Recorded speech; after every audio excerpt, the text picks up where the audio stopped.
دیکھیں کہ ہم تو کبھی بیوی کے بغیر سوئے نہیں، اور سرائکی لوگ جو ہیں میں معذرت سے ان سے کہوں گا کہ وہ تو زال دے بغیر سم دے گئے نہیں. جب تک زال کو نال سماعت ہے سرائکی جڑے ریاستی لوگ ہیں وہ ہلے تک انہوں کو مزہ ہی نہیں آتا.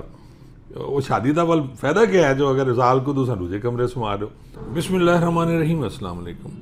اچھا ناظرین، میں ڈاکٹر عرفان کیسر کا فین ہوں جی، اس میں کوئی شک نہیں ہے. وہ بہت اچھی باتیں کرتے ہیں اور وہ لوگوں کو بتا رہے ہیں کہ کس طرح حفظان صحت کے اصولوں کے مطابق زندگی جینی چاہیے، اور باقی بھی وہ بہت سی باتیں کرتے ہیں. ان کی مسز جو ہیں ڈاکٹر نازش، وہ بھی بہت اچھی باتیں کرتی ہیں، لیکن کچھ باتوں سے مجھے ان کی اختلاف ہے.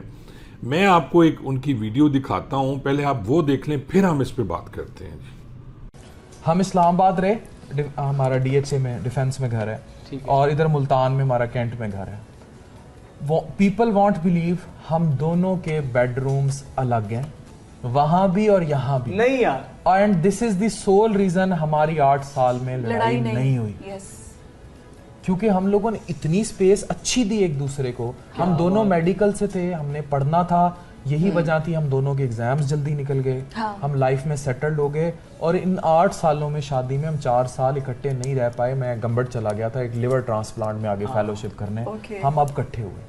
اچھا 8 سال میں ایک بھی دفعہ لڑائی نہیں ہوئی؟ لڑائی چھوٹی موٹی نوک جھوک تو ہوتی ہے، لیکن جیسے وہ میسو لڑائیاں ہوتی ہیں جو انوانٹیڈ ہوتی ہیں، بتی کیوں آن ہے، میں نے سونا ہے، بچہ کیوں رو رہا ہے، ٹھیک ہے، ٹک ٹک چک چک والی لڑائی نہیں ہوئی. ہماری ہوئی تو وہ کوئی بڑی ڈیفرنٹ باتوں پہ ہوئی، لیکن ٹک ٹک چک چک والی.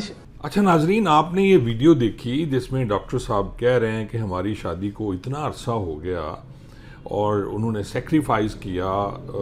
8 سال شادی کو ہوئے اور جس میں 4 سال وہ ایجوکیشن کے سلسلے میں باہر رہے، اور اب 4 سال سے جب اکٹھے رہ رہے ہیں، ان کا ایک گھر اسلام آباد میں ہے اور ایک گھر ان کا ملتان میں ہے، دونوں گھر پوش ایریے میں ہیں، اور دونوں میاں بیوی جو ہے وہ علیحدہ علیحدہ کمروں میں سوتے ہیں، اس لیے کہ چھوٹی چھوٹی چک چک بک بک نہ ہو.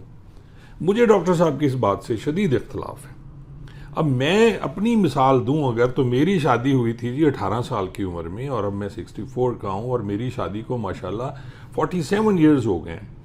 اور شروع میں اوائل میں کیونکہ میری جاب نہیں تھی، میری شادی کے بعد میری 23 سال کی عمر میں جا کے میری جاب ہوئی 24 سال میں.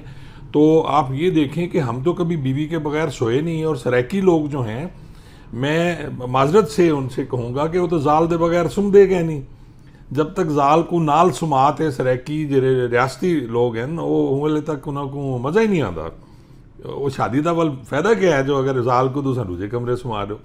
تو ڈاکٹر صاحب، میں آپ کی باقی ساری چیزوں سے اتفاق کرتا ہوں جو آپ کہتے رہتے ہیں، میں سنتا بھی ہوں آپ کو اور آپ کو دیکھتا بھی ہوں، لیکن آپ کی اس بات سے مجھے قطعاً اتفاق نہیں ہے کہ آپ اپنی بیوی کو دوسرے کمرے میں سلائیں. اور ڈاکٹر صاحب، یہ چھوٹی چھوٹی جسے آپ چک چک بک بک کہتے ہیں نا، یہی زندگی ہے. یہی زندگی ہے کہ آپ سیکریفائز کرتے ہیں. اگر آپ نے فرمایا کہ لائٹ آف نہیں ہوتی تو بیوی پریشان ہو جاتی ہے یا آپ پریشان ہوتے ہیں، تو بھائی یہی تو زندگی ہے کہ آپ ایک دوسرے کو سمجھیں. آپ کو سمجھنے کا موقع ملتا ہے، اس طرح پیار محبت بڑھتا ہے. اگر آپ جس طرح دور رہتے ہیں تو پھر دوریاں بڑھتی ہیں. میں نے بہت سے بچوں کو دیکھا ہے جو ہاسٹل کی لائف گزارتے ہیں، جن کو ماں باپ 5-10 سال میں جا کے ہاسٹلز میں چھوڑ کے آتے ہیں. انہیں اپنے ماں باپ سے پیار نہیں ہوتا، اکٹھے رہنے سے پیار ہوتا ہے. جوائنٹ فیملی سسٹم کو آپ دیکھیں، پہلے یہ ہوتا تھا، آپ کو یاد ہوگا کہ ایک کمرے میں اے سی ہوتا تھا، سارے اسی کمرے میں سوئے ہوتے تھے. ایک خاندان کے 10 لوگ جو ہیں وہ بھی اسی کمرے میں سوئے ہوتے تھے، ایک اے سی چل رہا ہوتا تھا. تو آپ بڑے آدمی ہیں، آپ کریں، لیکن میں آپ کی اس بات سے قطعاً سہمت نہیں ہوں کہ اپنی بیوی کو آپ ادھر سلائیں جی. اور یہ پھر کیا پیار، کیا محبت ڈاکٹر صاحب. تو میری باتوں کو آپ مائنڈ نہ کیجیے گا. میرے ذہن میں یہ بات آئی، میں نے یہ آپ کا کچھ آپ نے کہیں انٹرویو دی ہے تو وہ میں نے دیکھا تو مجھے بھی لگا میں دوستوں کو بتاؤں کہ جی بیویاں جو ہیں وہ دوسرے کمرے میں سلانے کے لیے نہیں ہوتی. بیویاں اپنے ساتھ اپنے بستر پہ اچھی لگتی ہیں. اسلام میں یہ کبھی نہیں کہا گیا کہ آپ اپنی بیوی کو علیحدہ کمرے میں سلائیں اور خود علیحدہ کمرے میں سوئیں. تو اس لیے میں یہی کہوں گا جی، اکٹھے سویا کریں، پیار بہت بڑھتا ہے جی.